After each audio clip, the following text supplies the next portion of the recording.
And that's what it looks like. It's made up of those states in the continent, and then it's also has that little bitty state down there in Tasmania. And most people don't know Tasmania very well. If they know anything about it, they don't know that it's actually a state that's in Australia.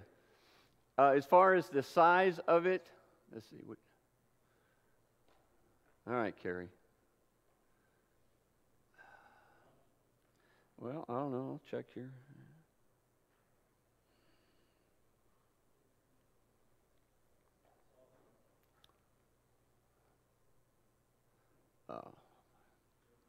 I'll keep talking. Somebody else get it going.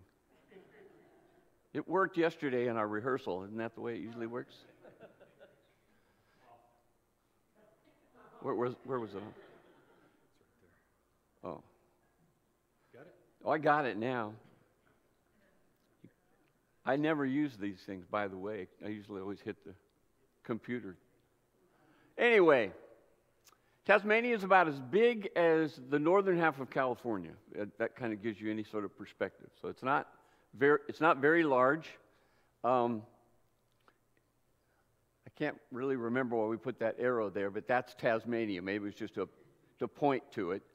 If you fly into Sydney, it's about 2.5-hour flight down to Launceston, which is the place where we spent most of our time. There's a map of the state itself. Except for Hobart, which is the capital, and Launceston, when you go through Australia, it looks pretty much like it did over 100 years ago. I mean, there's a few buildings that were more recently built, but a lot of these stone structures that were built are still there. And it's rather quaint, to say the least, and there's a lot of farmland. Right now, what makes it an attraction is just the fact that it's a place people want to visit, as far as what industry they have. It's tourism. They used to do a lot of mining there, and that has all kind of faded away for all the similar reasons that mining is not as much done around here.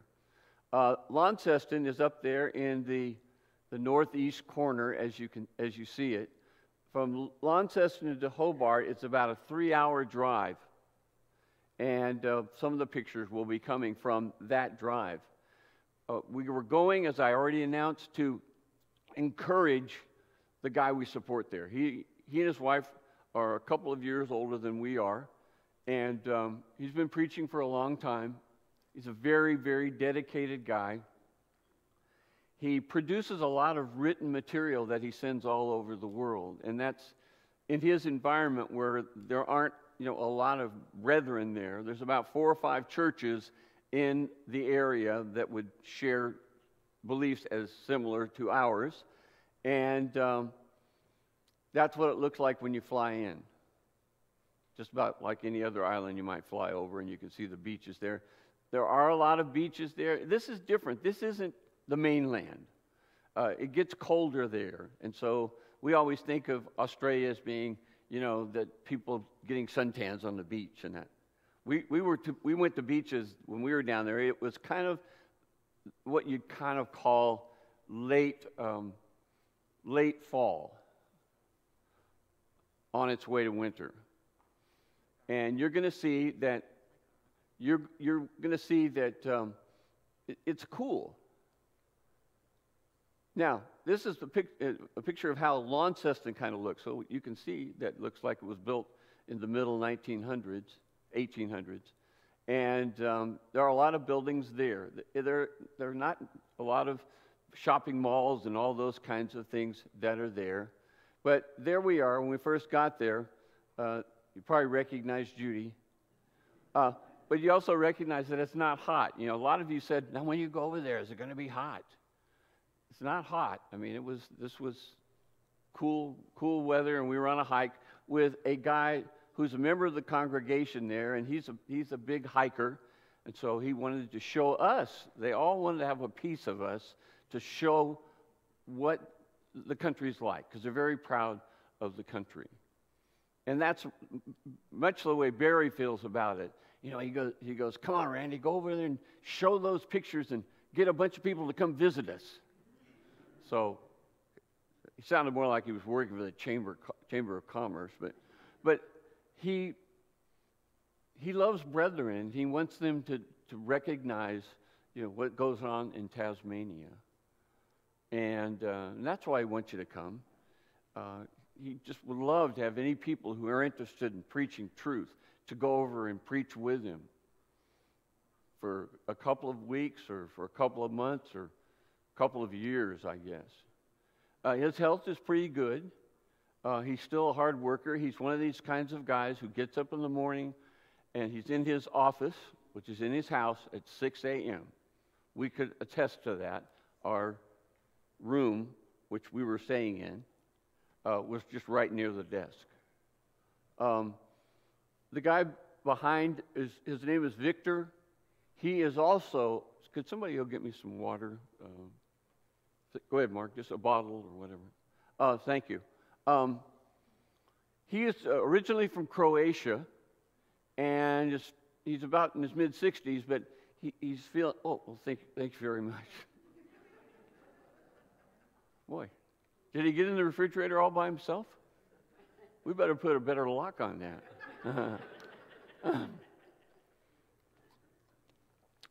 He's from Croatia.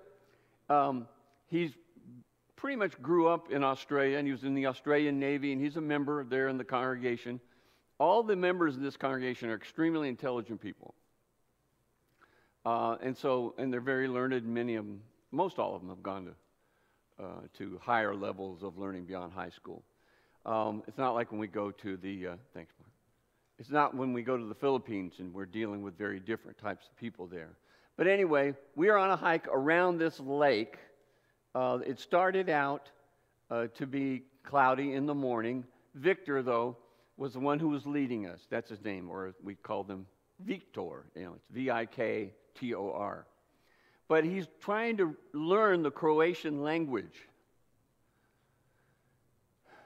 And it's just hard for me to understand. I know how our brains work, and how you learn things. But he gets up every morning. He does a lot like Barry does, and he studies Croatian for 2 hours. And if he's in the same place as you are, you'll hear him mumbling his Croatian language. He goes back occasionally to visit family, and he wants to be able to speak it. So he's working really hard in the doing of that. This is Cradle Mountain. This is our first attraction, Judy and I, 50 years ago when I just began school teaching. We went over there, and somebody said, you guys should go visit Cradle Mountain. And, of course, at that time, we were going through our backpacking phase. And so we just got on a plane and then flew to Tasmania, took a taxi, I think it was, and he took us out there. And it looked pretty much like that. It's a beautiful place. That's about 5,000 feet in elevation, by the way. And so they do get snow down there, as you might imagine. Not a lot, but enough for them to consider it a lot like we do. It's pretty, So there's the kind of places that you see as you're traveling along down toward from Tasmania to Hobart. Hobart's a really kind of uppity schmuppity city. You're going to see photos of it. It has liners come in and they unload people to the street markets, and you can see where they get a lot out of that. But this is a bridge. This is the oldest. I don't know what it is. Whenever you go around Australia, everybody wants to show you the tallest, the oldest, the youngest, the fastest. And by the way, I didn't know about anybody over there who ran the 50-yard dash in 5 seconds. But anyway, I'm glad a lot of you bailed me out on that, by the way. But Arlene was showing a lot of faith in her mom. That's what I thought it was. Okay, anyway, a bridge was built. It's called the Ross Bridge, and there's a town called Ross. And all these towns look kind of alike. Wouldn't that be fair to say due to the small towns? They have different things in them, but they probably have maybe 500 people in them. Most of them work in providing for those people who come through. But this was built in 1836. And they put this marker there, as you can see, in 2003. Now, the thing that is amazing to me, when I was looking at this bridge, I couldn't believe that it actually was up that long. I mean, I know it's really heavy, it's really solid rock, but I'm sure it's flooded through there many, many times. And most everything that we have here, that if it floods in a stream or a small river, it'll usually start knocking down bridges. But this one's been there for all that time. And as we're also traveling through, this was a mill. What were they milling, Judy? Do you remember? Yeah, okay, wheat. It was functioning, but it certainly wasn't doing what it used to do. So, they're taking advantage of the fact that this was our culture in the mid-1800s, and so you get a place like this. This is a beach, the beach which was near where we were staying when we went over to the beach for a week, where Barry and Jackie, his wife, they rent a place over there. They've done it for a number of years, and they invite the brethren to all come over and stay with them a night. And it's their way of, really trying to get to know one another well. But there are beaches that have larger waves, but that's pretty much it over there.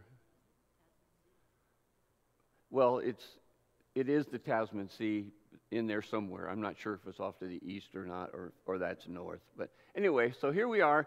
This is Judy and I, and I'm still trying to figure out why I still had the red face going. Because I thought I'd kind of cleared up all that stuff that I'd done on my face. But anyway, and that's Jackie. That's Barry Hume's wife. And she is a fire plug. I'll just tell you a quick story about Jackie. As Barry would say, we used to always be known as Barry and Jackie. Well, then one day, the governor of the state came in, was on a radio show, and Jackie had become rather upset with the condition of the high school. And so she just decided she was going to call in and talk to the governor. And so she was going on. If you were listening to her, you'd know how forceful she could be. So anyway, she called the governor, started asking all these questions, and it was obvious, as according to Barry, that he was trying to figure out, how do I get out of this? But he said, well, I'll tell you what, we'll come back and I'll go to the high school with you, and you can point out everything that's wrong with it. Well, you can imagine in town she became really a celebrity, to say the least. But that's what they did, and then they repaired just about everything that she said, should have been repaired a long time ago. And so it was that point that they became Jackie and Barry. And she's quite the character. She's a great servant of the Lord, and is very, very supportive of Barry. One of the places we went through is called the Tasmanian Wool Center. Remember the town? Ross was the town, that same as where the bridge was. And, of course, Judy used to spin and do those kinds of things, which she learned in Australia. So, it was like, we got to go into this place as we're going down the road. Yeah, Barry and Jackie and I are standing there. Judy's taking the photo. Anyway, it shows how they worked with wool. I'm not hearing you, so. Oh yeah, and it was just an exposure, exhibition of, okay, here's how we had our sheep and what we did with the sheep, the types of wool that were there, and then come on in and buy some wool products. So we bought a couple of sweaters and things like that. Okay, this was another place we went to, which there was a golf course that was ranked really, really high, so high that we just went and had lunch there. We didn't play golf or anything like that, but it was a place where you had to for the most part, the people who went there were well-off people, and they would fly in on a small plane, and then they would take one of these tour buses over to where the golf course is. And you can see what it's like. It's what you call a links course, which is like they have in Scotland and England and mostly Scotland and Ireland. But that's how it looks. Now, it probably would have been a really nice day to play there because there wasn't any wind, because these places are built to play in the wind. And but still, you know, they were just tourists, and we watched the first guys hit off the tee, and I'm thinking, wow, well, these guys are probably pretty good, you know. And they paid the big money to come on over, and then they hit it. Ding! Right over in the grass, the big high grass. The next guy gets up, does the same thing. So I thought, well, I'm glad I didn't pay $250 to do that. But anyway, it's real pretty. Tell them the place. Barnbougle. Okay, that's the name of it. Does that help all you guys? You're going to look that up? Okay, this is their house. That's the Church of Christ trailer. Because they carry all their stuff around. You know, and so they have that at their house. And this is where they meet. They meet in a middle school, and you can see the chairs that are there. Barry is sitting in the back. When I was there, I did all the teaching in their home and then at the school. So you can understand there's a certain amount of time that is taken to set things up. What you see here, every Sunday, these are, I know I have some slides here that show the kind of things that are on that he's putting out there for visitors. It'll be like baptism prayer, things like that. And every Sunday, Barry, with the hopes of somebody walking in that might want to have a look at this, he brings those out. He carries them with him over there, sets up the table, and the gang there. This lady here, I'm really sorry that she's left just right after we left and returned to Brazil, where she was from, and she was going back home to be closer to her family. She's been there on a temporary job. And this is what we'd like to see Judy do right now, to be vacuuming. She's vacuuming. That's what we all did there. We cleaned the whole place up, and then when we got there after the school, you know, they didn't really prepare it. And then when it was over, then we put things back together. So that was part of our job. And was the vacuum cleaner on at the time? Or was that just something that we just... Okay, it was real. She was actually vacuuming. Okay, we're back in, these are going to be kind of out of order, but we're over in Victoria. And this is the wife of a guy that we knew when we were over there, and he was in his mid-20s. And he's retired. He was an engineer, did quite well in that. And now he spends most of his time preaching. And that's his wife. His first wife passed away, and they remarried. Do you remember how long they've been married? Okay. But anyway, she doesn't get around too well. And so they had to go to the store. And so this is what she rides to the store. And so they had a spare, so Judy got to ride along with her. And her name is Judy. Okay. All right.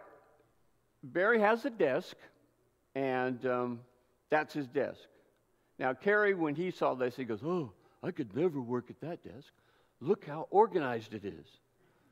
And he's a very organized guy. That's where he goes. That he has you can see the yard area there. They're very much in love with birds, and every day at 2 o'clock, the birds come by and feed in their backyard. So they put seeds out, and the birds come. And if Barry happens to be there, he gets to watch the birds eat. So it's a small backyard. They have a very comfortable house. I would say it's probably maybe 1,400 square feet up and down. This is all of his material. Again, I'm trying to help you to understand the work that he does. He files it all. I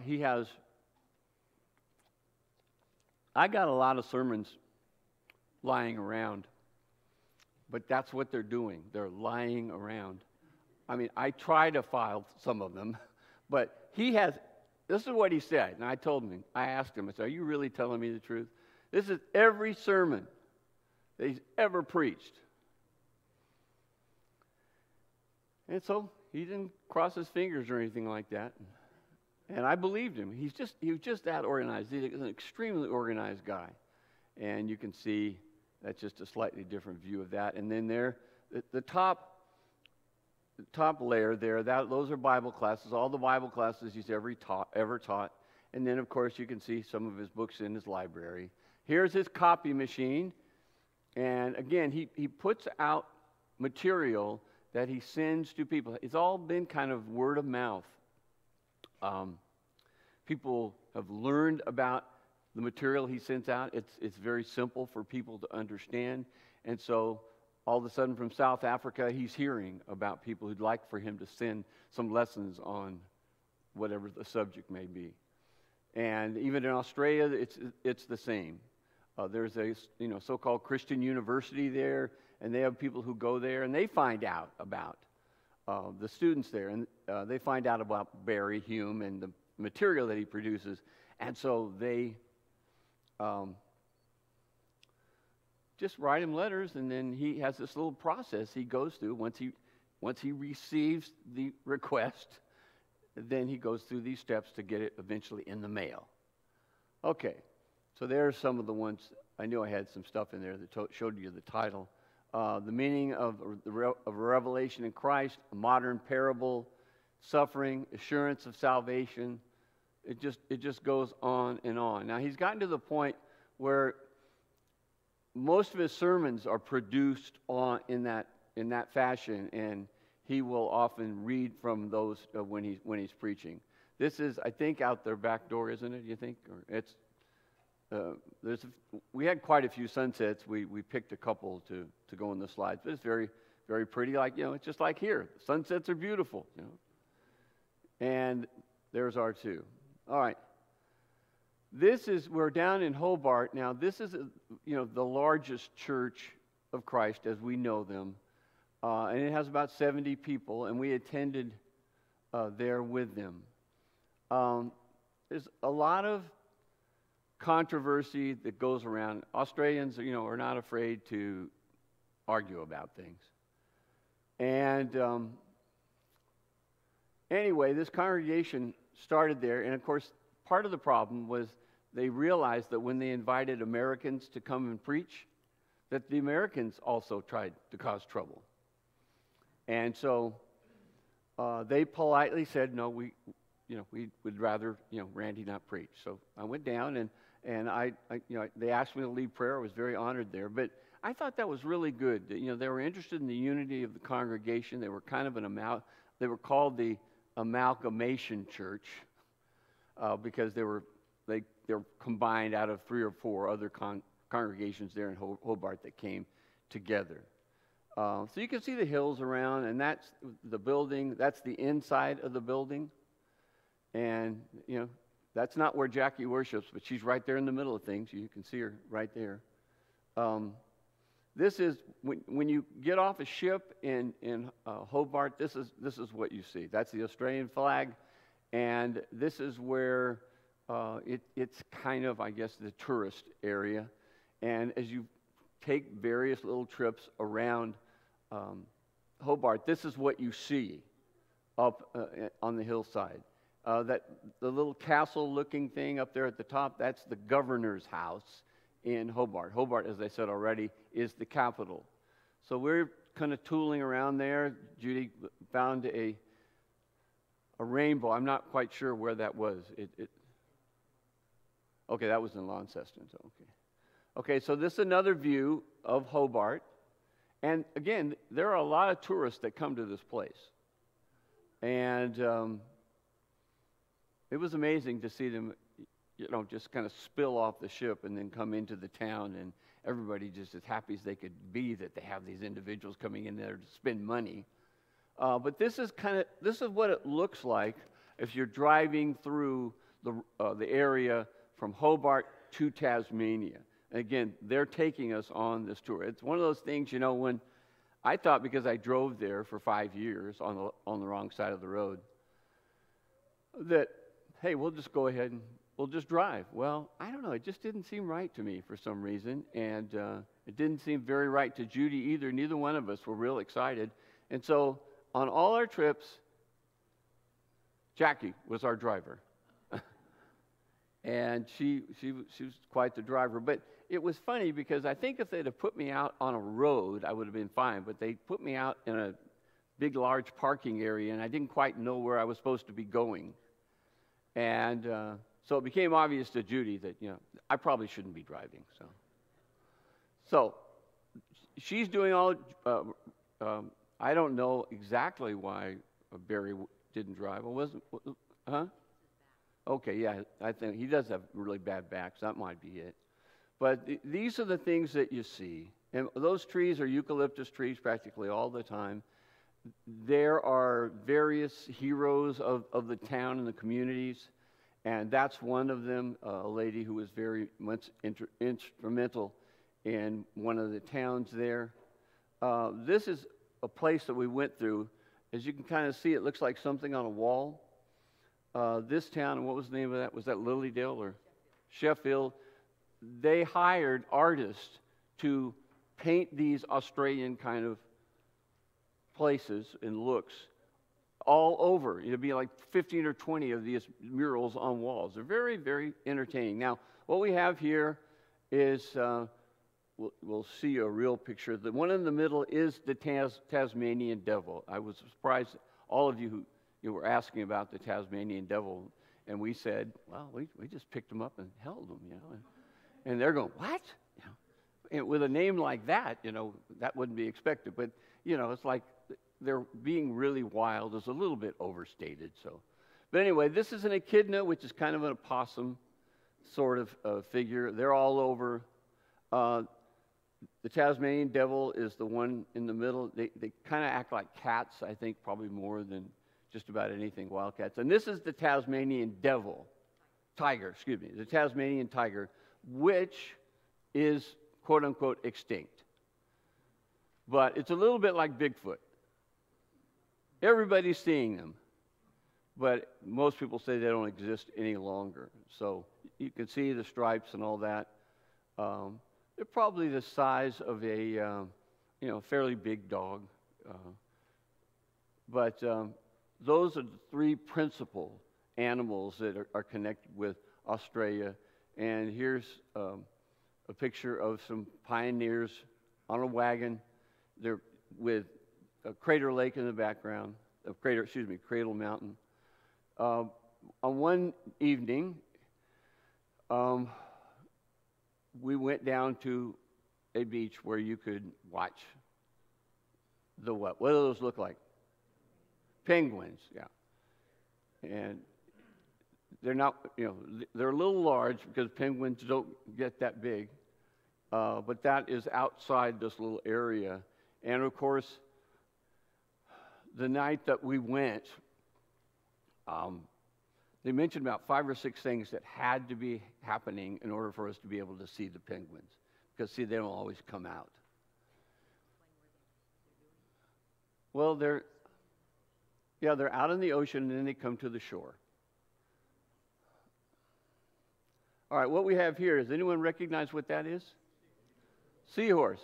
There is a seahorse area, an aquarium that has seahorses that get shipped all over the world. And there's quite a bit of them there.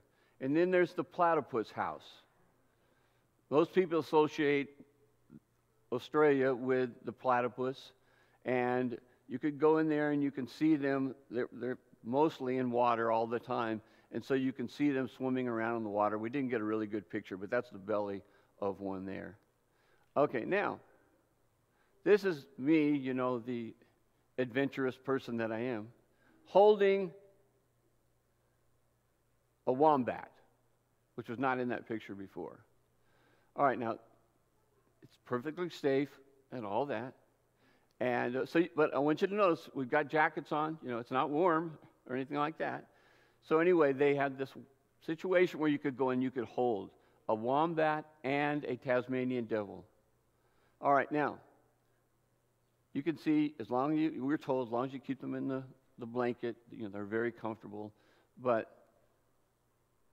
this is my face when the wombat bites my finger.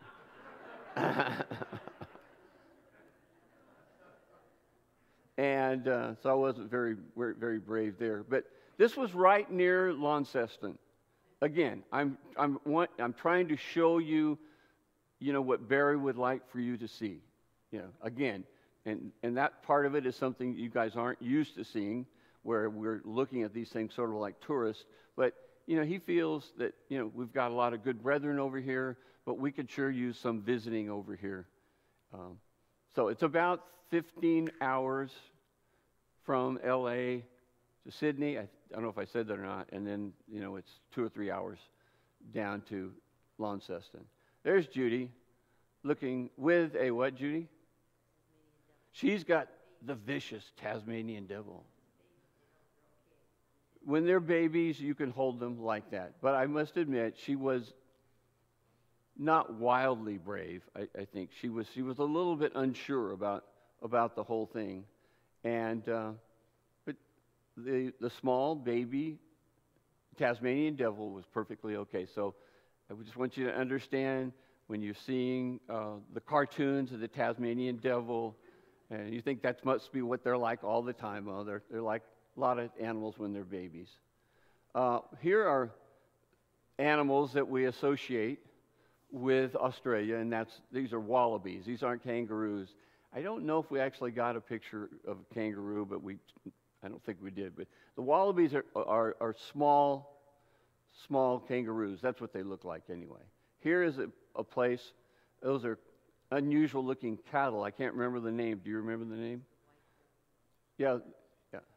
The white and black cows. White belt, yeah. Anyway, they have a lot of cattle. They have a lot of very interesting sheep. The guy who had sheep over here on that piece of property, when I told him where we had been, and now I was back, and anyway, he goes, "Oh yeah, I got that sheep breed from Tasmania." I was just kind of shocked. Anyway, so that's the kind of stuff you see as you're driving along. That's a wallaby that was in our backyard at the beach house, and he was pretty bold. They don't usually just kind of stick out there. As soon as they see you, they'll usually run away. But he got very comfortable back there, and I think we saw him sitting there like that for a couple of times, didn't we? Yeah, he likes that bush there, yeah. We're not quite sure, but these are blue trees, and you can probably tell by the color.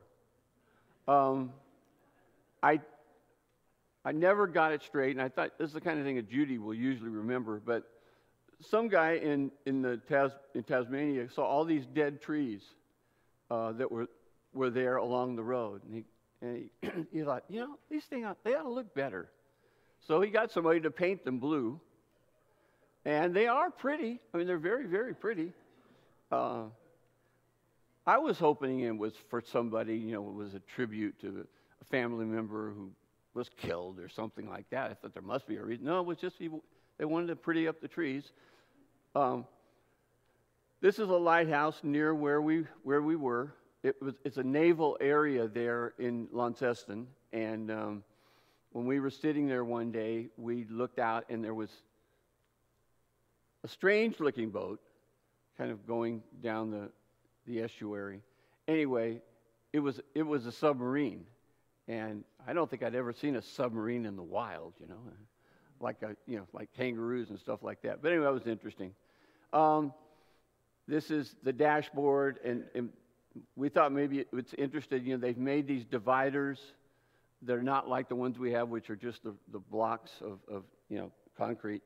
But they've found that if people hit these, they're more than likely to kind of stay there with them or just push into them and not bounce off and cause accidents. And they have a lot of accidents. The Croatian guy, his daughter in her early 30s, just almost before we got there, about 2 months, she was killed in an automobile accident. And we're not quite sure about this. Do you? Okay. Instead of saying occupied, they say engaged, the bathroom. Oh, okay. Well, Carrie and I were trying to figure out, I was just trying to figure out what it was a door to.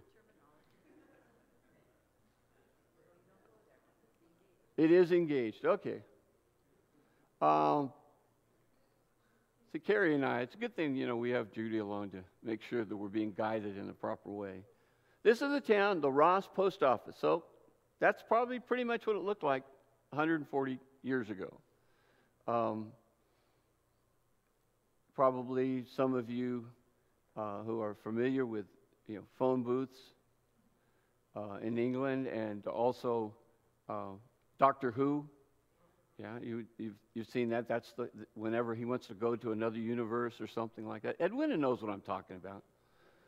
He gets in that, and it just and off he goes.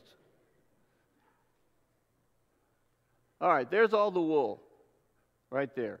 Different types of wool. It's called fleece. All right, and here's a spinning wheel, and this isn't exactly like the one you bought when we were over there. We have it, in the house. But it's the same idea. I mean, when you're spinning wool, you got a pedal and you got a wheel and you got a place for the wool to go through it. This is a large church building along the way. I'm not sure exactly what it was. I'm guessing it was probably a Church of England or something like that. But you can tell it was very solid and had been there for quite a long time. Barry is a big Australian rules football guy. So much so, he played it when he could play. But when he started preaching, he was still a part of the club. And so they knew he was a preacher. And so this is the way he tells it anyway, that hanging around and just still being a part of the club, they knew he was a preacher. And so some guy had a problem and said, well, can I come and talk to you about my problem? And he said, well, sure. And so as Barry said, as typical a lot of times, he said, I really didn't say anything to him. He just yacked and yacked and yacked. And then he walked away telling everybody how much I'd helped him. There was a lesson there. Now, this is one of Judy's favorite photos.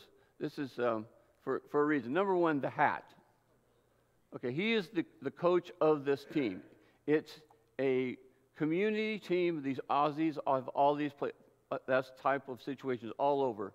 There's about probably 200 people who live in this area. Now, those cars were all there, and they go all around, parked up against the field. This guy, I guess, didn't have the money to buy an Australian hat. And anyway, he found it somewhere else, and it was really cheap.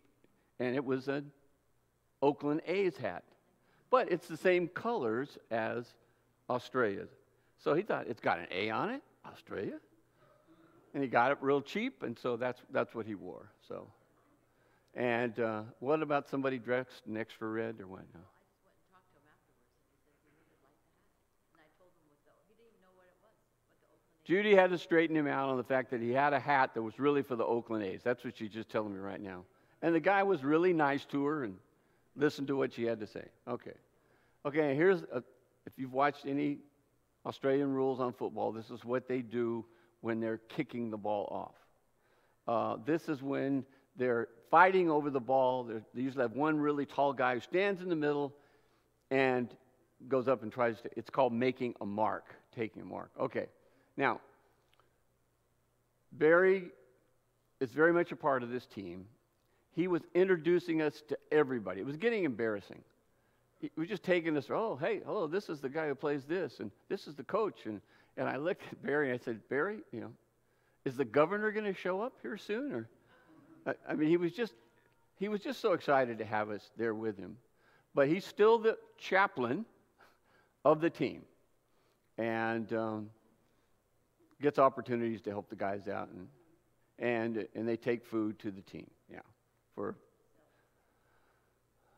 okay. This is, what do you think that is? It's a koala. What do you think it really is? It's a mailbox. Yeah. All right, it's a pretty cute mailbox, to say the least. And you can see where the slot is. And I don't know, you think that was to let the water run through, Judy, or what do you got? You got any ideas? There. Yeah. A what? Yeah. Yeah, I thought about that too, but I thought if you push it up in there, would it stay? So. Anyway, but that was just a mailbox in front of a house in their neighborhood. This is a baby kookaburra, and we saw many of them out in the wild, but we never really got a real good picture. And so when Carrie and I were putting together the slides, he goes, "Hey, I'll just take one offline," and so there were plenty of really pretty cute. That's probably a baby kookaburra. But anyway, the interesting thing about it is we were looking for one all over out in the wild, and then we're walking around their neighborhood, and we see one up in a tree. And anyway, he made the noise. You know that noise you always hear of kookaburras when people are in the jungle in places? And the bird made the sound, I had a lot of practice when I lived over there. But anyway, that's a great representative of what the people really are impressed. My eye doctor, she went over on a trip, and she just loved, the animals. She loved the birds. But I hate those spiders. And so I said, well, they're a part of it, We did have a spider in our room. It'll kind of end with this story. There's a lot of other slides if you want to look, but we felt this would kind of cover things in a way, at least help you to understand. Barry is a hardworking guy. He had us come over to teach, so I could maybe give him a little bit more time to do his work. But he wants to do better. He wants to improve himself. He just obsesses on, can I do more? Is there something else I can do? But anyway, I think he's one of those individuals that's very much worthy of our help. And so, if you're thinking of this, which looks really nice, well, we were staying in this house that was near the beach, and so we went in, opened the door to the bathroom. And first, of course, naturally being who I am, I don't notice it. But up in the corner, it's a spider about like that big. I mean, it's a big spider. It wasn't a tarantula, I don't think, but they call them tarantulas because they're as big as them. So here it was, right up there, and I'm thinking, what are we supposed to do with it? And of course, Judy, being the environmentalist that she is, she goes, "Oh no, don't kill it. Don't kill it." And so, okay, and I was going to try to do it. I remove spiders a lot of times on newspapers. I put them on my newspaper and I take them out. And I was going to be doing it with this. All right. So anyway, I went down and told Jackie, and I said, "We got a spider up there." And she goes, "Oh no." And so what happened was, I told her that, I'm going to get it out of the room. She goes, "Okay." And then within 2 minutes, this Victor guy, who was also staying there with us, he comes up there and he just goes, "Smash." And just, it was in a rag or something like that. And there, we were trying to be good environmentalists, but apparently they're not as sincere about those kinds of things as we are. Because he just killed the spider, and that was it. Yeah, Jackie was embarrassed. "Oh, you shouldn't have to put up with this. You guys, you Americans, you're city folk and all that." So, but anyway, they're really nice people. Barry's a really good Bible student. The brethren over there, I get messages from them telling me, we want you to know how much we appreciate Barry's work. And I know they do really, really do truly appreciate him. So we'll just leave it at that. And if you ever want to look more at more slides, because this is definitely a record for slideshows, this is 10 minutes before I said I would quit. It's usually 30 minutes after I said I was going to quit. So we'll just leave. Does anybody have any questions or anything like that? Huh? I don't know. It was nice to go be there with them and all that. But we had believed we were going to go back to Australia, 50 years ago when we left, and it took us 50 years ago, to get back. And I don't know. We'll see. How the people here feel about it, and the congregation and all that. It's a different kind of experience. When we show the Filipino stuff, it really seems like we're roughing it a little bit more when we're out away from the cities and stuff like that. It's pretty much like being in the United States over there. If you were in the foothills of California, that would be pretty much how it looks there. So there's still some hard-working people there for the Lord, and Barry is one of them. So, anything else? Okay. Do you have something, Bill, or you just... Okay. All right, well, why don't we just call it quits, and we'll have a prayer, and we'll leave the building again. Thanks, Father, for giving us the time to just give a brief look at the trip that Judy and I took, and to get a chance to encourage a brother preacher that is doing his best to work and to teach and to be an example to his brethren. So we honor him for that. And there are good brethren in that area, and I know they do need help from time to time. One of the more well-known preachers in Tazmania has just now discovered that he has Alzheimer's, so we kind of know where that's going to be going. But we are so thankful, Judy and I, that we were able to make this trip. It was nice to go back, and we didn't really go to everywhere where we lived. We almost just didn't want to do it because everything had changed so much in Victoria. And so we're still thankful, Father, that we were able to go and experience some of the people that you put us together with way back in the early 70s. So take us safely from here this afternoon. We pray in Jesus' name. Amen.